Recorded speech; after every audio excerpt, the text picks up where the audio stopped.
আজকাল যতই নামি দামি ফ্লেভারে আইসক্রিম খাও না কেন, আমাদের সময় এই নারকেলের কাঠি আইসক্রিমের স্বাদই ছিল আলাদা। স্কুল গেটের সামনে কিংবা পাড়ার মোড়ে বিক্রি হওয়া এই কাঠি আইসক্রিম আজ আমি নিজের মতো করে বানিয়ে নেব। তার জন্য প্রথমে 500 মিলিলিটার মতো গরুর দুধ কড়াইয়ের মধ্যে দিয়ে দিয়েছি। দুধটা অল্প একটু উষ্ণ গরম হয়ে আসার পর এবার এর মধ্যে 2 চামচ মতো পাউডার দুধ দিয়ে মিশিয়ে নিলাম। এবার এই দুধ গরম করে নেওয়ার সাথে সাথে একটা মিক্সার জারের মধ্যে কয়েকটা ভাঙা কাজু বাদাম আর 2টো এলাচ দিয়ে অল্প পরিমাণে জল দিয়ে মিক্সিতে বেটে নিয়ে একটা মিহি পেস্ট তৈরি করে নিয়েছি। এবার এখানে দেখুন দুধ খুব ভালোভাবে গরম হয়ে গেছে। এবার এর মধ্যে এই বেটে নেওয়া পেস্টটা দিয়ে দিচ্ছি আর গ্যাসের ফ্লেম লোতে রেখে অনবরত নাড়াচাড়া করে নিচ্ছি।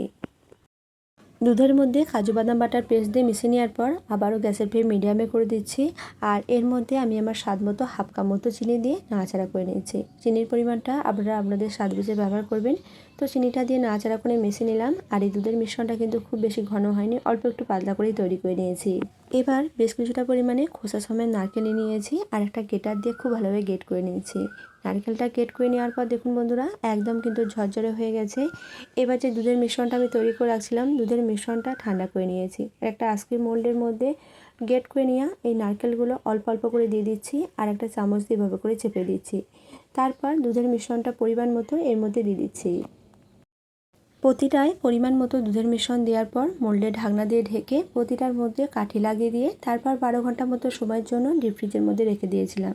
12 ঘন্টা বাদে দেখুন বন্ধুরা এই কাঠি আইসক্রিমগুলো কতটা সুন্দরভাবে জমে গেছে আর দেখতে কতটা লোভনীয় লাগছে। বাড়িতে এইভাবে একবার দুধ নারকেলের কাঠি আইসক্রিম বানিয়ে দেখুন আর রেসিপিটি আপনাদের কেমন লাগলো অবশ্যই কমেন্ট করে জানাতে ভুলবেন না।